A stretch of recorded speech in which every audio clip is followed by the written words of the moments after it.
Oil मत दे दीजिए। और देखिए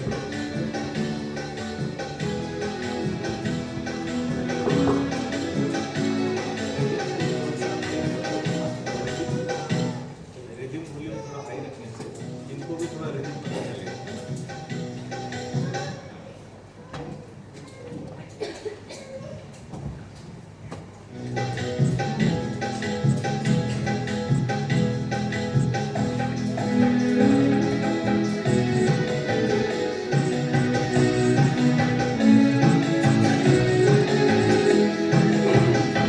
ईशु तोरे करुणा महान, कर्मों के अपार प्रेम दया।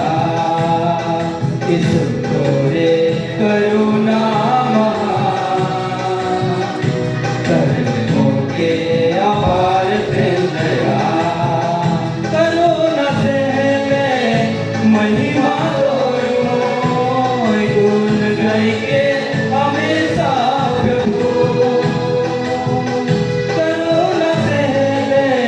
महिमा तोर मोय, गुण गाई के हमेशा प्रभु, गुण गाई के हमेशा प्रभु,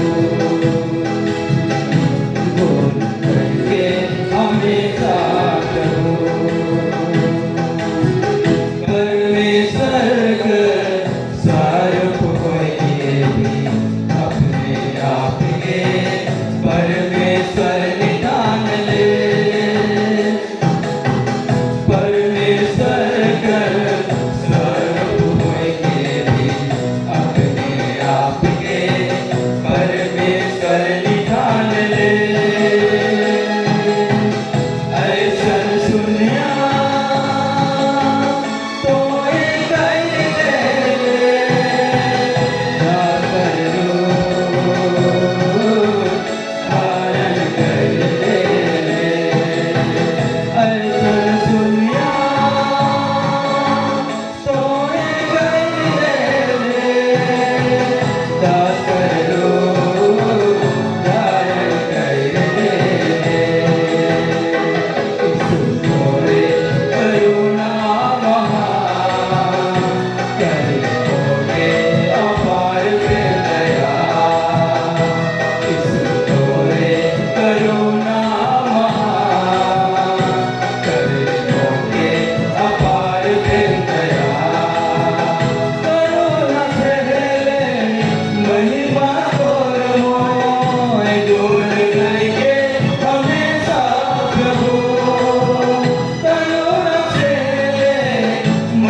आज्ञाकारी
आइए आराधना के वचन को सुनेंगे। हमारे भाई नवीन विंच की प्रभु के दास के द्वारा प्रभु के वचन को हम सुनेंगे।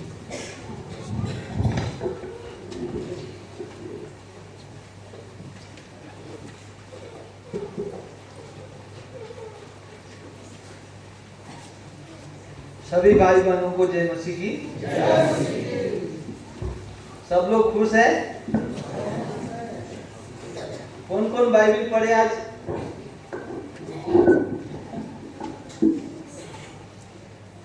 सब लोग पढ़ लिए? इतना समय था, अगर आपने बाइबिल नहीं पढ़ा तो बहुत दुख की बात है। बाइबिल ही हमारा एक आधार है।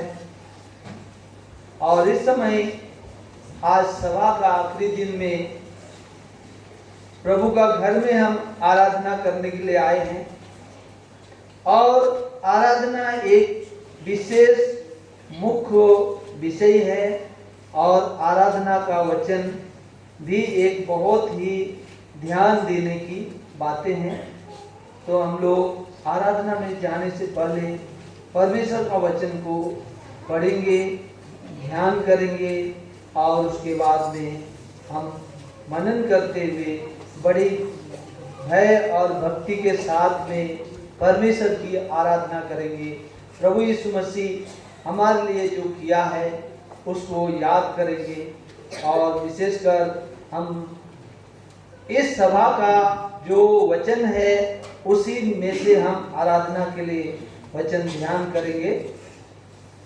पहला वचन क्या है? पहला कुरिन्थियों 1:9 वचन है ना। हाँ, इसको निकालिए और हम सब मिलके पढ़ेंगे। पहला कुरिन्थियों, फर्स्ट कुरिन्थियंस फर्स्ट चैप्टर 9 वर्स। पहला कुरिन्थियों 1 अध्याय उसका 9 वचन सब लोग मिलके पढ़ेंगे। परमेश्वर सच्चा है, इसने तुमको अपने पुत्र प्रभु यीशु मसीह की संगति में बुलाया है। और इसके साथ इफिसियों 4 अध्याय, इफिसियों की पत्री 4 अध्याय का 3 वचन को भी हम पढ़ेंगे। ये भी इस सभा का ये मुख्य विषय है, इसलिए इसको भी पढ़ेंगे। 3 वचन को है ना, 4 का 3। और मेल के बंधन में आत्मा की एकता रखने का यत्न करो। और इसके साथ दूसरा थिस्सलुनीकियों की दूसरी पत्री है और उसका 3 का 3 वचन को हम लोग पढ़ेंगे। सबको मिला? दूसरा थिस्सलुनीकियों उसका 3 का 3 वचन। परंतु प्रभु सच्चा है, वह तुम्हें दृढ़ता से स्थिर करेगा और उस दुष्ट से सुरक्षित रखेगा। प्रार्थना करेंगे सहायता के लिए। प्रेमी, विश्वास योग न बदलने वाले सच्चे जीते परमेश्वर पिता, आपके प्रिय पुत्र हमारे उद्धारकर्ता प्रभु यीशु के नाम में आपके चरणों पर झुक जाते हैं, दंडवत प्रणाम करते हैं। आपने अद्भुत रीति से आज का दिन देखने दिए। इस माउंट हेर्मोन कुमारी में आपने जो अद्भुत काम किया है, आज का आश्चर्य कर्म को किया है, इसके लिए हम आभारी हैं। आज के दिन हम आराधना में जाने से पहले आपका वचन की ओर एक बार ध्यान करते हैं। प्रभु, हम अयोग्य हैं और निष्प्रयोजन दास है। प्रभु, कोई काम का नहीं है। आप दया करें और अपना अनुग्रह को दिखाएं, अपना वचन रूपी मन्ना दे, ताकि हम अपने हृदय आत्मा में कायल होकर आपकी आराधना कर सके। ये आराधना जो है कैसे करना है प्रभु, आप हमें सिखाइए। आपका डर और भय के साथ और आत्मा और सच्चाई के साथ हम आराधना कर सके। इस आराधना का समय में अयोग्य दास पर अपना अनुग्रह को दिखाइए और बोलने के लिए अपने आत्मा को अगुवाई करिए प्रभु। आत्मा के द्वारा आप बात करें हे प्रभु। इस प्रकार से रोमियो 8 का 26 वचन को मान लेते हैं प्रभु कि आप निर्बलता में हमारी सहायता करते हैं। पवित्र आत्मा के द्वारा आप सहायता करिए, बातें कीजिए, अंधकार की हर एक युक्ति शक्ति को प्रभु यीशु मसीह के नाम में बांधते हुए इस समय को आपके अधीनता में करते हुए धन्यवाद की प्रार्थना हमारे उद्धारकर्ता प्रभु यीशु मसीह के नाम में करते सुनिए और ग्रहण कीजिए। आमीन।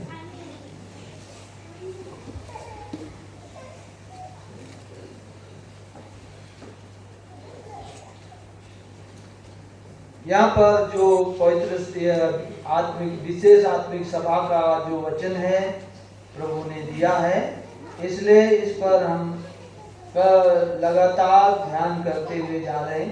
और आज भी हम आराधना से पहले इस बात की ओर ध्यान करेंगे।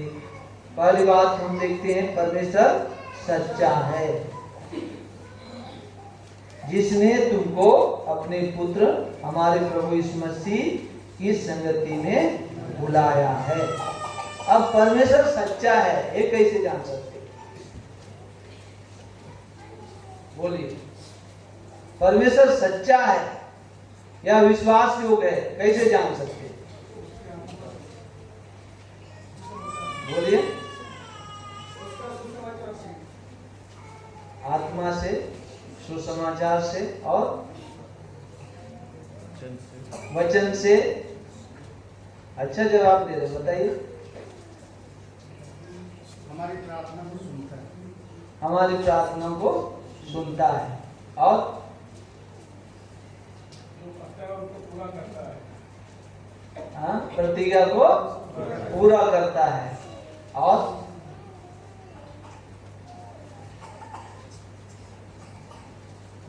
ये बहुत ही जरूरी है मेरे प्रिय भाइयों बहनों बच्चों कि आज हम परमेश्वर को सच्चा है इस बात को जानना कितना जरूरी है। पहले तो इस बात को जानिए कि परमेश्वर कौन है ना? परमेश्वर कौन है, तभी हम जान सकते हैं कि परमेश्वर सच्चा है, उसको जानेंगे। सचमुच में ये एक बड़ा जटिल सवाल है और ये बहुत ही कठिन सवाल है। इसको हम समझ नहीं सकते इस तुच्छ होठों से या तुच्छ दिमाग से। ये छोटी सी दिमाग हमारे अंदर में काम नहीं कर सकता, लेकिन हम परमेश्वर का वचन में से पढ़ते हैं कि परमेश्वर कौन है। आइए हम लोग पढ़ेंगे यूहन्ना रचित सुसमाचार 4 अध्याय, यूहन्ना रचित सुसमाचार 4 अध्याय उसका 23 और 24 वचन। परंतु वह समय आता है, वरन अब भी है, जिसमें सच्चे भक्त पिता की आराधना आत्मा और सच्चाई से करेंगे, क्योंकि पिता अपने लिए ऐसे आराधकों को ढूंढता है। परमेश्वर आत्मा है और अवश्य है कि उसकी आराधना करने वाले आत्मा और सच्चाई से आराधना करें। एक लाइन में कहे तो परमेश्वर क्या है? आत्मा है। परमेश्वर क्या है? आत्मा है। और आत्मा और सच्चाई से जो आराधना करते हैं उनको परमेश्वर ढूंढता है। ये परमेश्वर का जो सच्चाई है आरंभ से ही है।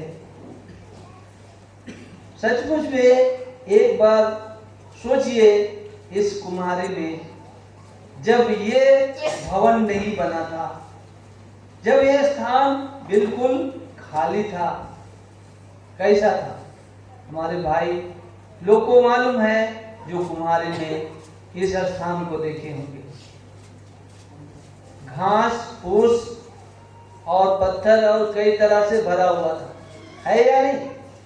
बोलिए, था या नहीं? था ना? काटा कटेले सब कुछ तो था ना? था या नहीं? था। अब इसको साफ करने में कितना मेहनत लगा, कितना परिश्रम किए, और इसको बनाने के लिए कितना परिश्रम करना पड़ा, कितना पैसे खर्च करना पड़ा, कैसे कितना समय देना पड़ा। तो ये सारे बातों को देखते हैं कि हमारे भाई बहनों ने कितना मेहनत करके इसको बनाए और यहाँ पर आज हम कैसे बैठे हैं? आराम से बैठे हैं, मानो स्वर्ग में आ गए, है ना? कैसा लग रहा है? स्वर्ग में आ गए हैं। स्वर्ग में ना तो होगा प्रार्थना और ना होगा बीमारी, ना होगा भूख, ना तंगी, ना प्यास और किसी तरह का ओझा टोना, लांगन और पांगन, क्या क्या बोलते ना, कुछ होने वाला जादू टोना कुछ नहीं है। वो सुंदर जगह है ना? वो सुंदर जगह में हम और आप जो है अभी ही अनुभव कर रहे हैं। परमेश्वर क्या है? आत्मा है, और उसकी आराधना करने वाले कैसे करना? आत्मा और सच्चाई से आराधना है करे। मतलब परमेश्वर आत्मा है और सच्चाई भी है ना? जब तक हम आत्मा और सच्चाई के बारे नहीं जानेंगे तब तक हम आराधना नहीं कर पाएंगे। आराधना करने के लिए हमें विशेषकर ध्यान देना होगा। मनुष्य का शरीर भी, मनुष्य का जो ये शरीर है 3 तत्वों से बना है। क्या क्या है? आत्मा, प्राण और शरीर। आत्मा दिखाई नहीं देता, प्राण तो दिखता है ना? खून है या नहीं देखते ना? हमारे भाई जयंत गुड़िया डॉक्टर है, उनको मालूम है, ज्यादा हमसे ज्यादा अनुभव है। वो देख के बता देंगे कि इसके पास खून है या नहीं है ना? तो खून नहीं है तो क्या बोलेंगे? प्राण नहीं है। तेलुगु में एक कहावत कहते हैं, इन लोग पानम ले दो, प्राणम ले दो, मतलब इसमें प्राण नहीं है ना? प्राण नहीं है यानी कि खून नहीं है। और जो आत्मा है अंदर में है, और ये शरीर क्या करता? दिखाई देता है। इस देह को हम देखते हैं। तो आत्मा कब तक इस शरीर में रहता है? जब तक प्राण रहता है ना? प्राण नहीं रहने से आत्मा भी नहीं रहता है। तो सचमुच में हमारा प्रभु यीशु मसीह इस दुनिया में आया। हमको किसके संगति में बुलाया परमेश्वर? अपने प्रिय पुत्र हमारे प्रभु यीशु मसीह के संगति में लाया। हाँ, सचमुच में बुलाया है। तो याद रखना है कि आज हम और आप जो हैं यहाँ पर बैठे हैं, इसका कारण एक ही है कि हम आत्मा को पाए हैं, है ना? नया जीवन पाए तो क्या मिला? परमेश्वर का आत्मा, पवित्र आत्मा। आज गलत शिक्षा लोग देते हैं कि आपके अंदर में पवित्र आत्मा नहीं है। उनको हमेशा इफिसी 1:13 पढ़ने बोलिए। पढ़िए इफिसियों की पत्री 1:13। अगर आपको कोई बोलता है आपके अंदर में आत्मा नहीं है तो उनको यही बात पूछिए किसी से भी। और उसी में तुम पर भी, हाँ, जब तुमने सत्य का वचन सुना, हाँ, जो तुम्हारे उद्धार का सुसमाचार है, हाँ, और जिस पर तुमने विश्वास किया, प्रतिज्ञा किए पवित्र आत्मा की छाप लगी। हाँ, ये पवित्र आत्मा किए हुए, प्रतिज्ञा किए हुए पवित्र आत्मा की छाप लगी। अगर छाप लगा है तो उसको मिटा सकते क्या? वो भी कैसा छाप लगा है? पर प्रतिज्ञा किया हुआ पवित्र आत्मा का छाप लगा दिया। अब छाप लगा तो कैसे मिटेगा? मिट सकता क्या? तो कैसा लोग हैं आज बोलते हैं कि आपके अंदर पवित्र आत्मा नहीं है। जब से हमने सत्य का वचन को सुना, जो हमारे उद्धार का संदेश है, सुसमाचार है, और उसको हमने ग्रहण किया, और ग्रहण करते ही क्या मिला? हाँ, प्रतिज्ञा किया हुआ पवित्र आत्मा का छाप ऐसा ठप्पा लगा दिया। एक बार छाप लगा दिया, वो कभी भी मिटने वाला नहीं है। परमेश्वर अपने लोगों को पहचानता है ना? ये मेरा बेटा, ये मेरी बेटी, ऐसा कह के परमेश्वर क्या करता? पहचानता है। तो ये सच्चा है। तो ये सच्चा परमेश्वर आज हमें सचमुच में आत्मा और सच्चाई से आराधना करने के लिए सिखा रहा है। सचमुच में ये छाप लगा दिया और पवित्र आत्मा को दे दिया है, और हम इसको पाने के योग्य नहीं थे। पवित्र आत्मा को पाने के योग्य नहीं थे। हम बाइबल में पढ़ते हैं कि कई लोगों ने पवित्र आत्मा को पाने के लिए अपना रुपया भी देने के लिए तैयार हो गए, है ना? है ना? तो वो रुपया और पैसा उनके साथ नाश हो जाना चाहिए, लेकिन परमेश्वर का अनुग्रह को लोग नहीं जानते, परमेश्वर का दया को नहीं जानते। ये अनुग्रह से ही हमको उद्धार मिला है, या पवित्र आत्मा का छाप मिला है। ये अनुग्रह से दिया, इसके लिए कोई दाम चुकाना नहीं पड़ा।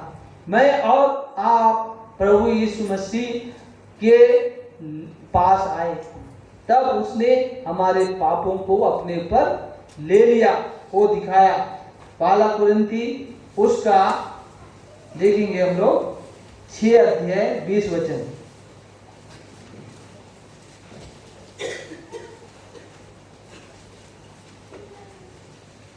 क्योंकि दाम देकर मोल लिए गए हो, इसलिए अपनी देह के द्वारा परमेश्वर की महिमा करो। क्या दिया है? दाम दिया है। मैं और आपके लिए क्या दिया? दाम दिया। अपने लहू का दाम प्रभु यीशु मसीह एक एक बूंद लहू अपने शरीर से पूरा बहा दिया, बूंद बूंद करके टपक गया। एक बूंद भी लहू अपना शरीर में नहीं बचाया। जो बचा था उसको भी भाले से, पसली पर भाले बेध कर एक एक बूंद लहू और पानी जो था शरीर में, उसको भी क्या कर दिए? निकाल दिए। कितना ये सोचने की बात है। मैं और आपका जो पाप था, अनगिनत पाप, उसके लिए इतना बड़ा दाम प्रभु यीशु मसीह को चुकाना पड़ा, और हम और आपके लिए उसने बड़ा दाम चुका दिया है। और इस तरह से आज हमको मोल लिया है। सचमुच में हम इस उद्धार को या इस पवित्र आत्मा का दान को कभी भी नहीं पा सकते थे। कितना रुपया खर्च करते, फिर भी हम और आपको नहीं मिलना था। पर परमेश्वर की दया कितना अपार है, कितना बड़ा है, जो कि हम और आपके लिए एक बड़ा भारी दाम चुका दिया है। और इस तरह से हम देखते हैं, यहाँ पर एक वचन फिर से पढ़िए, जकरिया का पुस्तक 11 अध्याय, जकरिया का पुस्तक 11 अध्याय उसका 13 वचन। तब यहोवा ने मुझसे कहा, इन्हें कुम्हार के आगे फेंक दे। यह क्या ही भारी दाम है जो उन्होंने मेरा ठहराया है। तब मैंने चांदी के उन 30 टुकड़ों को लेकर यहोवा के घर में कुम्हार के आगे फेंक दिया। ये कितना बड़ी बात है ना। क्या लिखा है?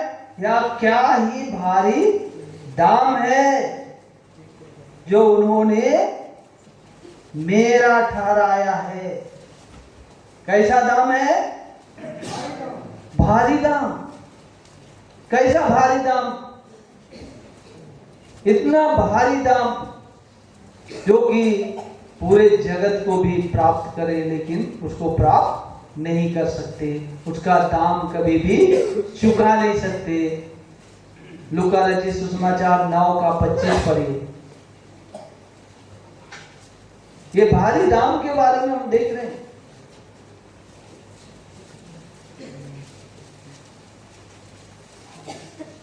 यदि मनुष्य सारे जगत को प्राप्त करे और अपने प्राण खो दे या उसकी हानि उठाए तो उससे क्या लाभ होगा? देख रहे हैं, सारा जगत एक तरफ रख दो और प्राण एक तरफ रखो।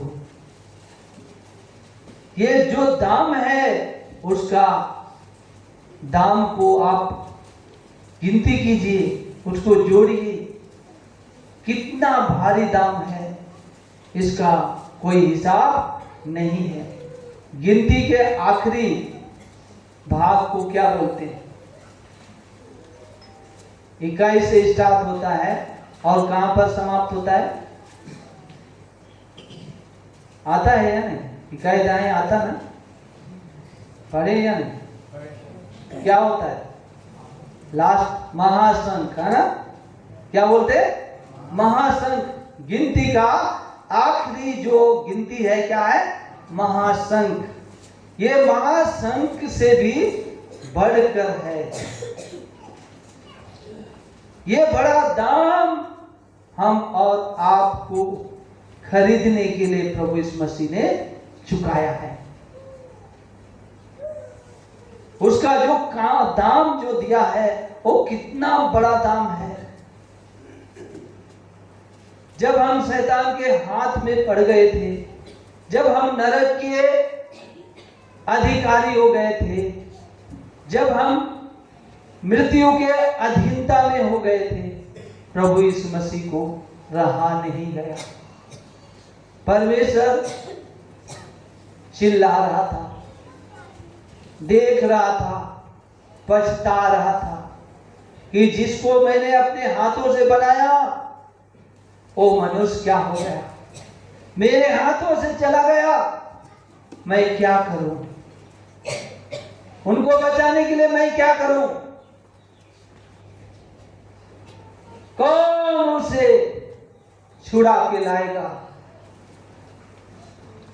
एक आवाज परमेश्वर की ओर से हुआ और स्वर्ग में गूंज गया, पृथ्वी पर कौन जाएगा? उसे कौन लेके आएगा? शैतान के हाथ से कौन मोल लेके आएगा? एक आवाज आया, मैं यहां हूं, मुझे भेज। मैं रेफरेंस नहीं दिखा रहा हूं क्योंकि टाइम बहुत हो जाता है, इसलिए मैं सोचता हूं कि जितना तक आप बाइबल पढ़े हैं, इसलिए मैं जहां तक हो सके आपको समझाने का कोशिश करूंगा। जो विशेष रेफरेंस है उसी को दिखा रहा हूं। तो ये भारी दाम प्रभु यीशु मसीह को चुकाना पड़ा। मनुष्य ये परमेश्वर होकर मनुष्य रूप धारण किया, दास का स्वरूप धारण किया, दास बन गया। फिलिपियों की पत्री 2 अध्याय में हम देखते हैं कि वो कैसा अपने आप को शून्य कर दिया। करुणा महान, अभी गा रहे थे ना सादरी में गीत, करुणा महान। सचमुच में उसका करुणा कैसा है? महान है। अपने आप को दास का रूप बना दिया, दे दिया, है ना? धारण कर लिया और शून्य कर दिया, खाली कर दिया और आज्ञाकारी रहा कि अपने आप को क्रूस के ऊपर दे दिया, क्रूस के ऊपर बलिदान कर दिया।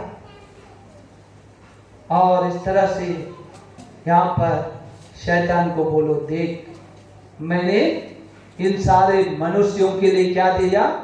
दान दे दिया है, चुका दिया है। अब तुम्हारा इसमें कोई भी अधिकार नहीं है, सारा अधिकार समाप्त कर दिया, है ना? पौलुस कुरिन्थियों की पत्री उसका हम पढ़ते हैं 15 अध्याय का 54-55 होगा, देखिए 15 का 54, 55 ऐसा कुछ है, देखिए।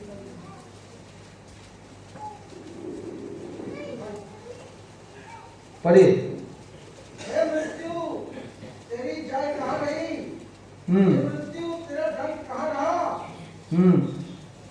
देख रहे हैं क्या बोल रहा है? हे मृत्यु, तेरी जय कहाँ रही? हे मृत्यु, तेरा डंक कहाँ रहा? मृत्यु का डंक क्या है? पाप है। प्रभु यीशु मसीह उस पाप को मिटा दिया। हम और आप जैसे लोगों को बचाने के लिए जो उसने दाम चुकाया, परमेश्वर होकर मनुष्य का रूप धारण किया, इस जगत में आया, माता के गर्भ में, कुंवारी के गर्भ में 9 महीने तक एक मनुष्य के रूप में अपने आप को ढाल दिया, अपने आप को मनुष्य बना दिया। सचमुच में क्या अद्भुत बात है। परमेश्वर का जो करुणा है, दया है, वो कितना अद्भुत है। हम और आपके लिए अपने आप को दे दिया, आत्मा, प्राण और देह तीनों को उसने अर्पण कर दिया। और यशायाह उसके बारे में वर्णन करता है 53 का 53 का 10, 53 का 10 पढ़िए।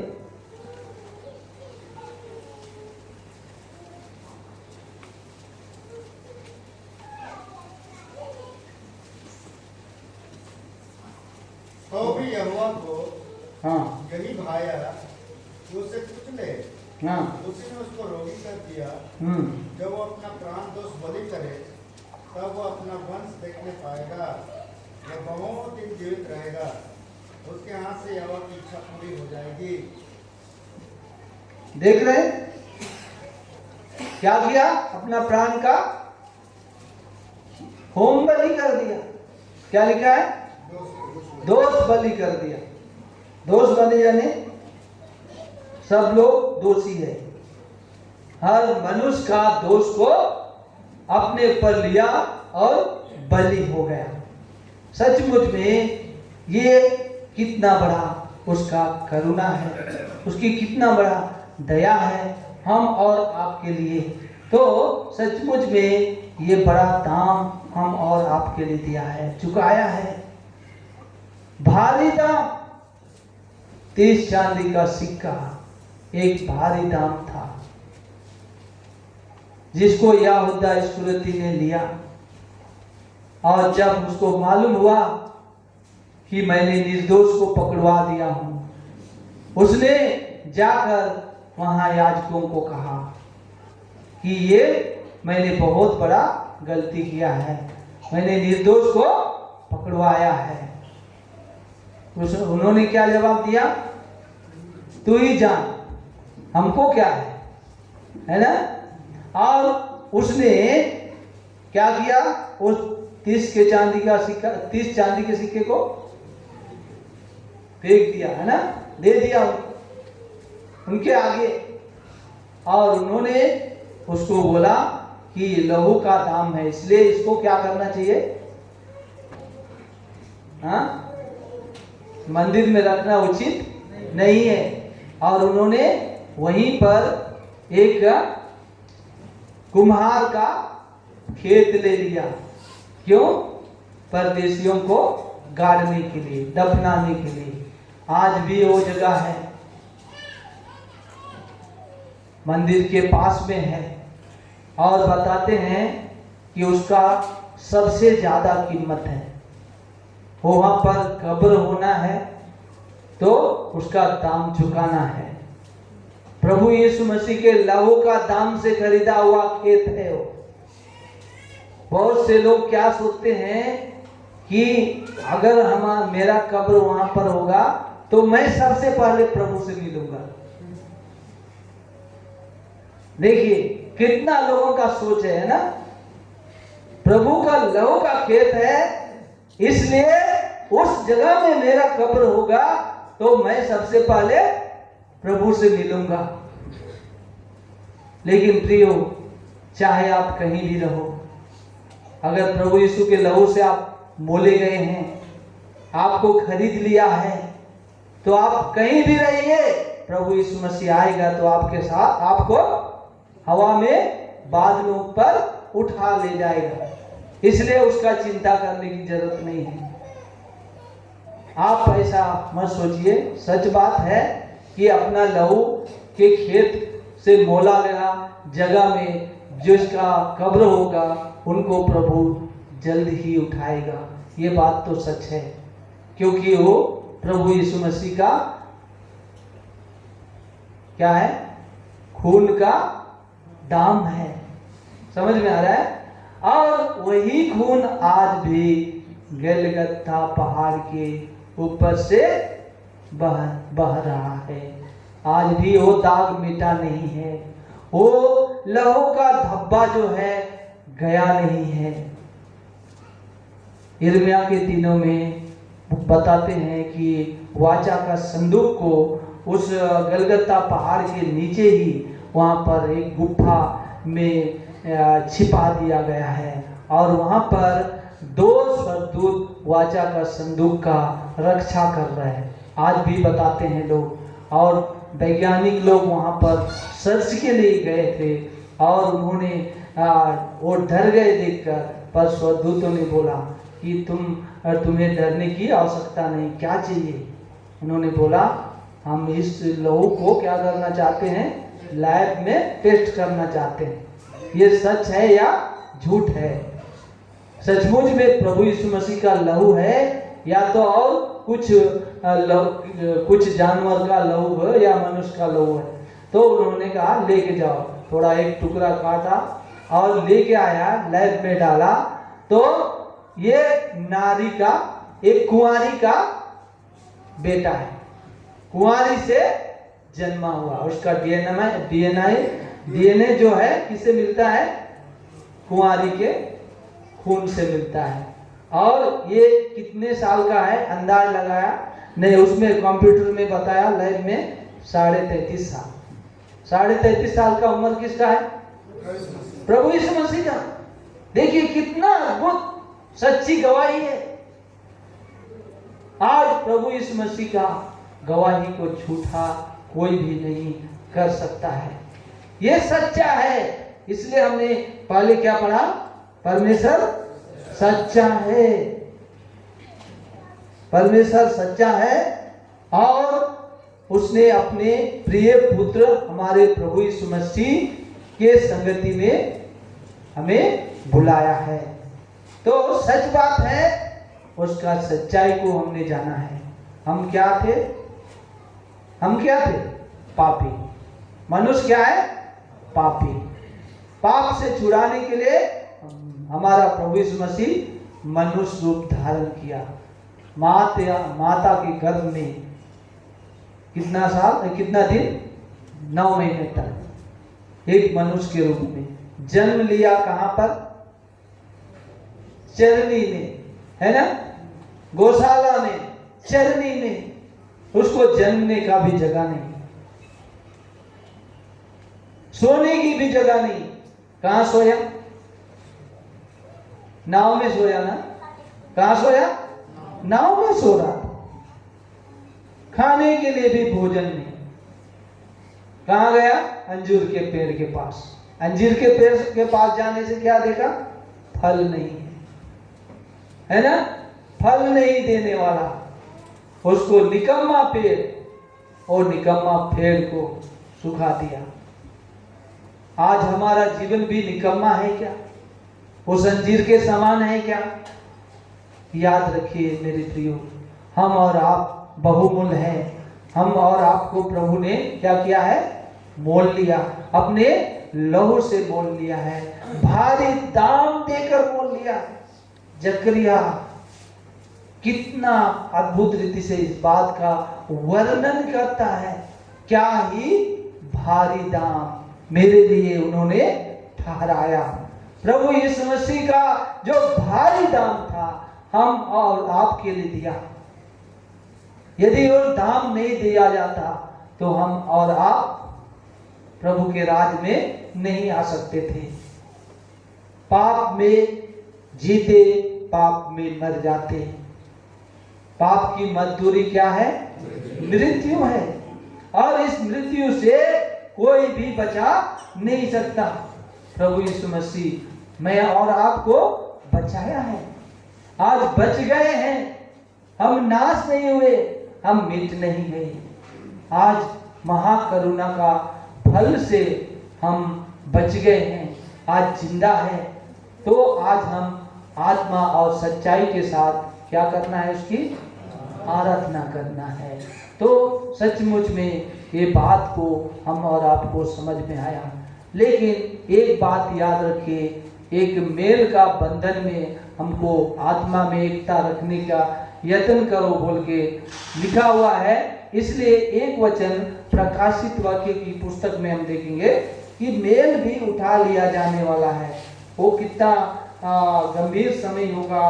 तो अगर मेल उठा लिया गया तो फिर हम लोग के लिए कोई रास्ता नहीं होगा। इसलिए मेल उठने से पहले ही हम लोग अपने आप को प्रभु के हाथ में देना है। आइए हम लोग 6 अध्याय का 3 और 4 वचन पढ़ेंगे। जब उसने दूसरी मोहर खोली तो मैंने दूसरे प्राणी को यह कहते हुए सुना, आ। फिर एक और घोड़ा निकला जो लाल रंग का था। उसके सवार को यह अधिकार दिया गया कि पृथ्वी पर से मेल उठा ले, ताकि लोग एक दूसरे का वध करें। और उसे एक बड़ी तलवार दी गई। देख रहे हैं क्या चीज उठा ले? मेल। और हम क्या ध्यान कर रहे हैं इस बाइबल ये आत्मिक सभा में? मेल के बारे ही ना। मेल को उठा ले। मेल उठाने का समय आ रहा है प्रियो। एक दूसरे को वध करने का समय आ रहा है प्रियो। क्या भयानक समय था जो विश्व युद्ध हुआ था। पहला विश्व युद्ध कब हुआ? 1914 से 18 तक, है ना। दूसरा विश्व युद्ध 1939 से 1945 तक। ये युद्ध क्या ही भयानक था। एक दूसरे देश के साथ कैसा युद्ध हुआ था। और तीसरा युद्ध का भी तैयारी हो रहा है, क्योंकि ये मेल को उठाने के लिए कौन सा घोड़ा आने वाला है? लाल घोड़ा। लाल का मतलब खतरा, खतरा ही है ना। इसलिए रोड में जब जाते हैं ना तो लाल रंग का कोई चिन्ह लगा देता है ना। सावधान, है ना। क्या करता है? सावधान, उधर नहीं जाना है। पहले से लाल रंग रोक देता है। और इस तरह से हम जब रोड में चलते हैं जहां पर ट्रैफिक होता है, वहां भी क्या रहता? लाल रंग का बत्ती जलता है तो क्या करते हैं? रुक जाते हैं। उसको पार करने से चालान कटता है ना। और हरा बत्ती जब जलता है तो क्या करते? आगे चलते। ट्रेन का भी वही है ना। तो ये बहुत ही जरूरी है कि ये मेल उठाने से पहले ही हम प्रभु के चरण पर आ जाना और सच्चा परमेश्वर को जान लेना। उसने मैं और आपके लिए क्या दिया है? दाम दिया है, दाम चुकाया है। वो प्रभु जीवित है, आज भी मैं और आपके लिए इंतजार करता है कि मैं और आप कब उसकी आराधना करें। एक वचन पढ़ के हम लोग आराधना में जाएंगे। भजन संहिता 42 अध्याय 42, 1-2 वचन पढ़िए। Psalm 42:1-2। जैसे हरिणी नदी के जल के लिए हाँकती है, वैसे ही हे परमेश्वर मैं तेरा हाँकता हूँ। बेटे ईश्वर, हाँ परमेश्वर का मैं प्यासा हूँ। मैं याद रखिए, इस कोरा वंशी लोग जब हारून के विरोध में कोरा, अब्राम और दातान जो है क्या किए थे? विरोध किए थे, है ना? तो उसी समय पृथ्वी क्या हो गया था? फट गया था और सब उसमें समा गए। लेकिन कोरा वंशी लोग, वो बच्चे भाग के इस्राएलियों के पास आ गए थे और इस्राएल लोग उसको क्या किए? अपने पास रखे। अब वही लोग सच्चा आराधक बन गए। सच्चा आराधना करने वाले कौन है? कोरा वंशी लोग। वो लोग कह रहे कब जाकर जीते परमेश्वर को अपना मुंह दिखाएं। क्या सचमुच में मैं और आपका जीवन में ऐसा है? प्रभु यीशु मसीह मेरे लिए भारी दाम चुकाया है। प्रभु यीशु मसीह अपने शरीर का एक एक बूंद मेरे लिए चुकाया है। मुझे मरना था, प्रभु यीशु मसीह मर गया। मुझे दंड सहना था, प्रभु यीशु मसीह सह लिया। इस तरह से आप और मेरे जीवन में है। रविवार के दिन और क्या हमारा मन में ऐसा रहता कि आज मैं कलीसिया में जाके आराधना करूं? इतना ही नहीं, हर दिन उठकर आराधना करना। मैं बल्लभगढ़ फरीदाबाद में था। भाई साबर मसीह थे, वो बहुत उम्र का थे, 70 के ऊपर थे, हमारे पिता के समान थे। लेकिन वो क्या बोलते थे? परमेश्वर से एक प्रार्थना करते थे, हे प्रभु, हर एक विश्वासी को 45 मिनट तक आराधना करना सिखा। कितना मिनट तक? 45 मिनट तक। व्यक्तिगत रीति से एक विश्वासी कितना देर आराधना करना बोलते? 45 मिनट। हम 5 मिनट भी करते या नहीं करते पता नहीं, जल्दी जल्दी करके भाग जाते। लेकिन उनका कहना क्या था? 45 मिनट तक आराधना करना। सचमुच में ये आराधना का जो विषय है, ये बहुत ही गंभीर विषय है और इस विषय को लेकर आज लोग चिंतित नहीं हैं। बहुत लोग दुखित हैं कि मैं आराधना नहीं कर पाया। मेरे प्रियो, आज इस सभा में आए हैं आप और मेरे लिए आराधना का समय है और इस साल का जो इस विशेष आत्मिक सभा में जो वचन दिया गया, हम और आपके लिए ये तीनों वचन बहुत ही जरूरी है। और बीच में जो आत्मा के क्या लिखा है? पर मेल के बंधन में आत्मा का एकता रखने का यत्न करो, प्रयत्न करना। यानी कि आज हमें मेल के बंधन से प्रभु बांध के रखना चाहता है। अगर वो टूट गया तो हम कभी भी आराधना नहीं कर सकते। इसलिए आज हम और आपको आराधना करने के लिए अपने अंदर क्या होना चाहिए?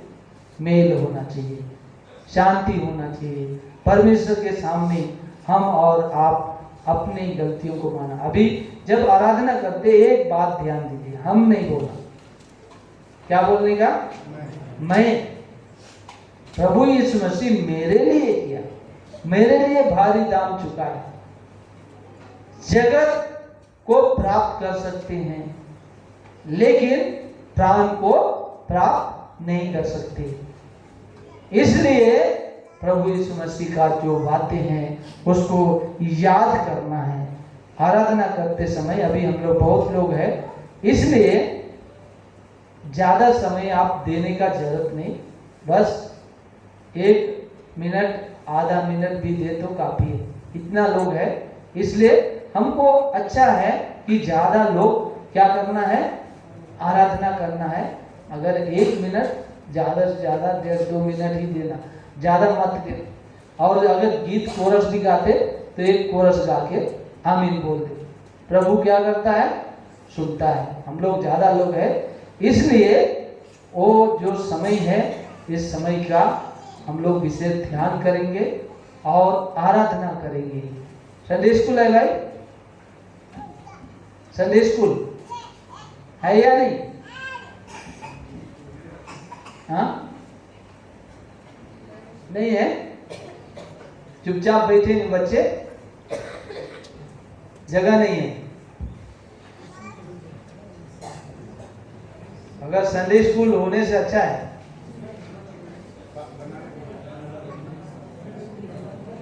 देखिए पंडाल है ना। हाँ, बस संडे स्कूल टीचर लोग कौन है?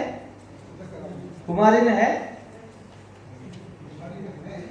अरे कोई भी कहीं से भी, आर्या में है? हाँ, अनुग्रह है, अनुग्रह। हाँ, और इसके साथ और एक लोग, इसके साथ और एक लोग जाओ भाई। अकेले संभालना मुश्किल होता है बच्चों को। हाँ, कर लेगा कंट्रोल? दाऊद भाई आ रहे थे। हाँ, दाऊद भाई। हाँ, चलो दोनों। हाँ, अनुग्रह और दाऊद। उनको गीत सिखाना, कहानी बताना और वचन याद करने के। समझ में आ रहा है? अभी एक गीत गाएंगे, उस समय संडे स्कूल बच्चे या जाएंगे। उसके बाद संडे स्कूल टीचर लोग आराधना करेंगे, है ना। जो संडे स्कूल का दो टीचर लोग है वो आराधना करेंगे। उसके बाद एक भाई एक बहन, इस तरह से आराधना में रहेंगे। हमारे भाई स्वर्णा राव ये इसका लीडिंग करेंगे, तो वो सहायता करे इस वचन में आशीष दे। आइए हम खड़ा हो जाएंगे। पहले गाए गीत गाने के लिए एक कोरस हम गाएंगे। जब बच्चे लोग लाइन से उनको लेके चला जाएगा वो पिंडा, पीछे से भाई लोग अगुवाई कीजिएगा बच्चे लोग को धीरे से। जब बोलेंगे तब वो बच्चे लोग लाइन से, पहले लड़कियां लाइन से जाएंगे, उसके बाद लड़के लोग जाएंगे।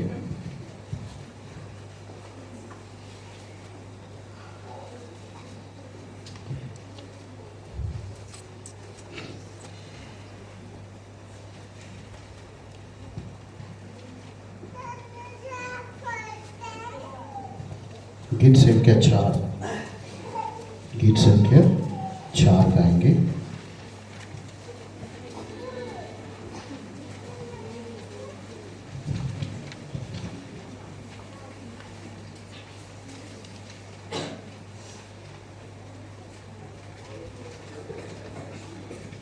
पहले और आखिरी अंतर हम गाएंगे, पहले वाला आखिरी अंतर। जब आखिरी अंतर गाएंगे बच्चे लोग धीरे से लाइन से संडे स्कूल के लिए जो बगल में खाने के लिए जो पेंडल बनाया हुआ था वहाँ चला जाएगा।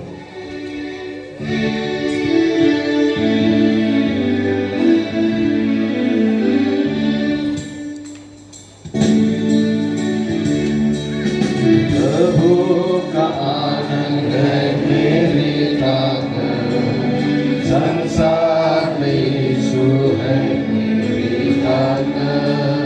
तो मेरा आनंद हर एक दिन में, वो मेरा सहारा है। वो मेरा आनंद हर एक दिन में, वो मेरा सहारा है। जब मैंने सोचा ये असंभव है, तब प्रभु यीशु ने मुझसे कहा। जब मैंने सोचा ये असंभव है, तब प्रभु यीशु ने मुझसे कहा। असंभव को संभव करने वाला यीशु, मैं तेरे साथ हूँ। असंभव को संभव करने वाला यीशु, मैं तेरे साथ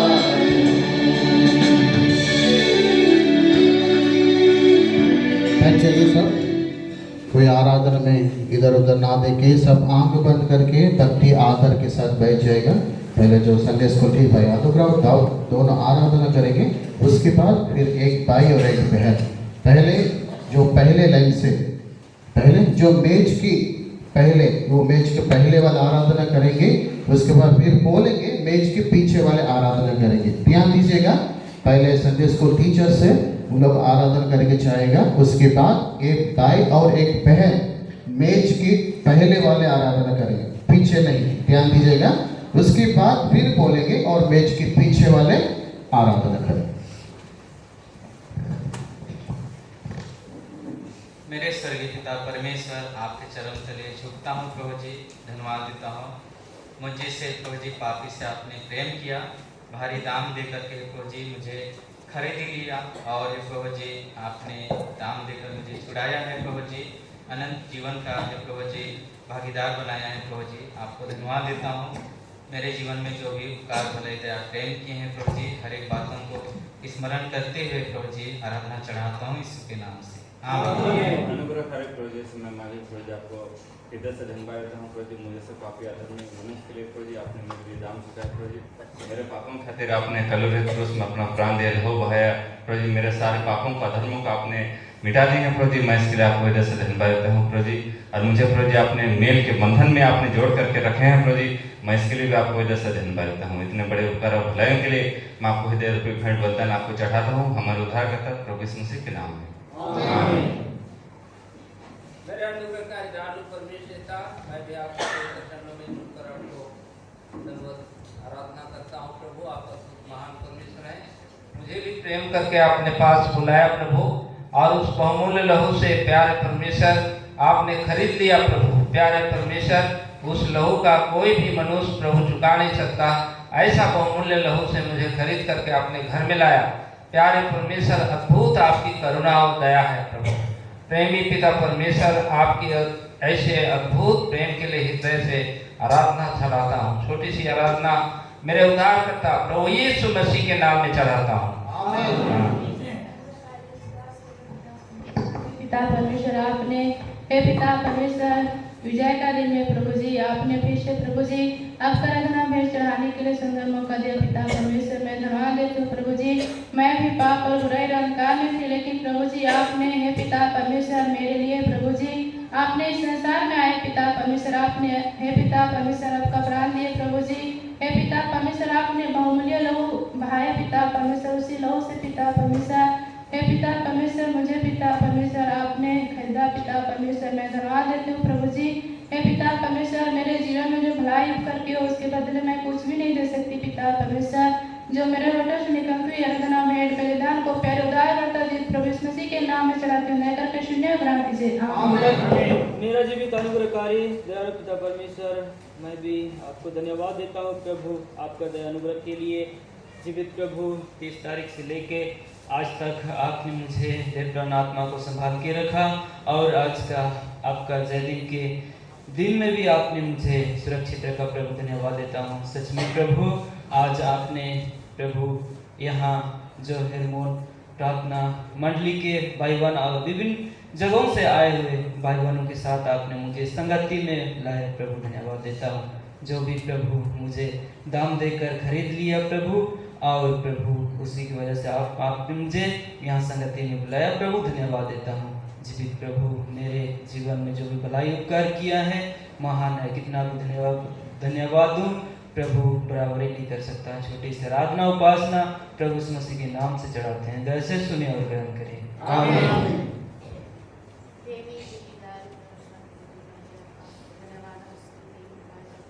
हाथ उठाइएगा।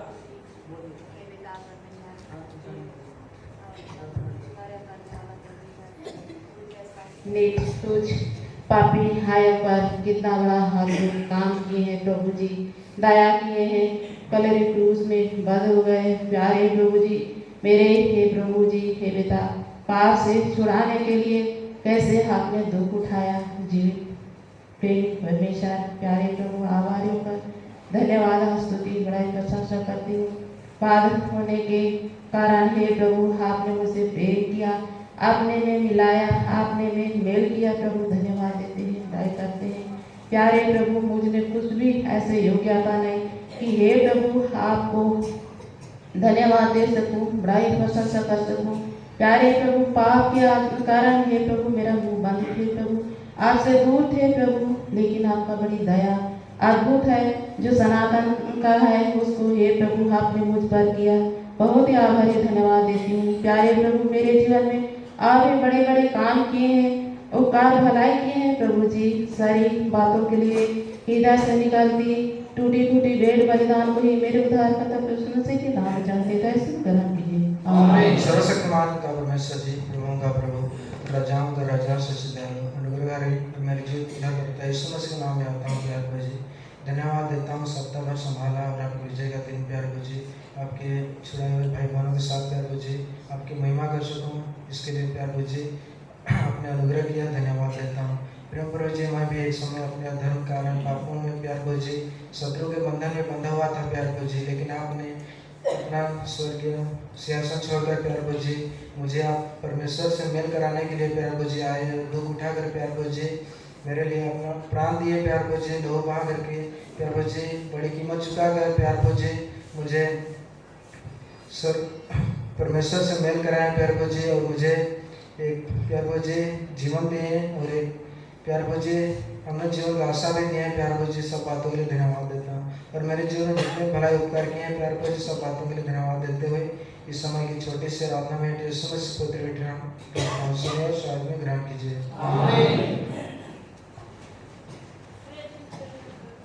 सामने वाला आराधना कीजिए। बड़ा स्तुति प्रशंसा धन्यवाद करते हैं। सचमुच में प्रभु मेरे जीवन में हे प्रभु आपसे बिल्कुल दूर पाई जाती थी। मैं अपने हे प्रभु इच्छा से, अपने विचार से मैं आपके प्रभु आपकी आराधना करना चाहती थी, वरन मेरे जीवन हे प्रभु निष्ठुर नालायक मनुष्य होने के नाते मैं पाप और अधर्म में हे प्रभु मैं प्रभु दलदल बीच में मैं जीवन बिता रही थी, और हे प्रभु मैं हे प्रभु आपसे बिल्कुल दूर पाई जाती थी। प्रभु मैं आपको हृदय से धन्यवाद देती हूँ। समय के पूर्णता में मेरे जीवन तक आपके पवित्र वचन को लाया, और हे प्रभु मेरे इंसान की आंखों को खोला। मैं आपकी बड़ाई करती हूँ। मैं देख पाई प्रभु जी मेरे पापों के बदला आपने मेरे लेखा नहीं लिया, बराबर मेरे पापों के छुड़ौती के लिए हे प्रभु इस संसार में कोई भी चीज नहीं पाई गई, सोना चांदी या आसमान वस्तु जिससे मेरी उद्धार हो पाती, लेकिन प्रभु समय के पूर्णता में आपने मेरे लिए है प्रभु अपने आप को उस कलवरी क्रूस पर बलिदान हुआ। मेरे जितने निंदा वेदना और दुख और है प्रभु जी पापों की उसको है प्रभु लेकर है प्रभु अपने लहू बहाया, उस लहू के द्वारा मुझे धोया सुंदर पवित्र किया, मुझे निज पुत्र बनाया। और हे प्रभु आज मुझे प्रभु लगातार आपके संगति में प्रभु लिए फिरते हैं, इसलिए मैं आपको हृदय से धन्यवाद देती हूँ। तो प्रभु बहुत आपने मुझसे प्रेम किया, पर यह छोटी सी आराधना आपकी बलिदान आपके बेटे हमारे उद्धार करता प्यार बस मसीह के नाम से चढ़ाती हूँ। विद्या सुनिए ग्रहण करें। प्यार प्रभु जी, इस समय मैं भी आपके चरण तले आता हूँ प्रभु जी, और धन्यवाद देता हूँ प्रभु आपने सप्ताह भर संभाला और आज का विजय का दिन में प्रभु जी आपके घर में उपस्थित कराया प्रभु जी। सो प्रभु जी धन्यवाद देते हैं। प्यार प्रभु जी देखते हैं प्रभु जी एक समय में मेरे जीवन को प्रभु जी बहुत ही दलदल के चले प्रभु जी पड़ गया था प्रभु जी, उससे मुझे पाप की वजह से प्रभु जी दलदल के चले प्रभु जी पड़ा हुआ पा जाता था प्रभु जी, उससे मुझे कोई निकालने वाला नहीं था प्रभु, लेकिन आपने निकाला प्रभु जी अपने प्रभु जी पवित्र लोग को प्रभु जी लोगों से दाम देकर प्रभु जी लाया प्रभु जी। सो प्रभु जी धन्यवाद देते हैं। पहला कुरिन्थी 6:20 के अनुसार प्रभु जी आपने दाम देकर प्रभु जी आपने खरीद लिया प्रभु जी मुझे से पापी मनुष्य से प्रभु जी आपने कितना प्रभु जी आपने प्रेम किया प्रभु जी, धन्यवाद देते हैं। सो प्रभु जी मेरे जीवन में प्रभु जी आपने कितना बड़ा काम किया प्रभु जी, जितने भी प्रभु जी मेरे जीवन में आपने भलाई कर किए हैं प्रभु जी सबके लिए प्रभु जी धन्यवाद देते हैं। सो छोटी सी आराधना भेंट निज उद्धारकर्ता यीशु मसीह के नाम में करते हैं, आमीन।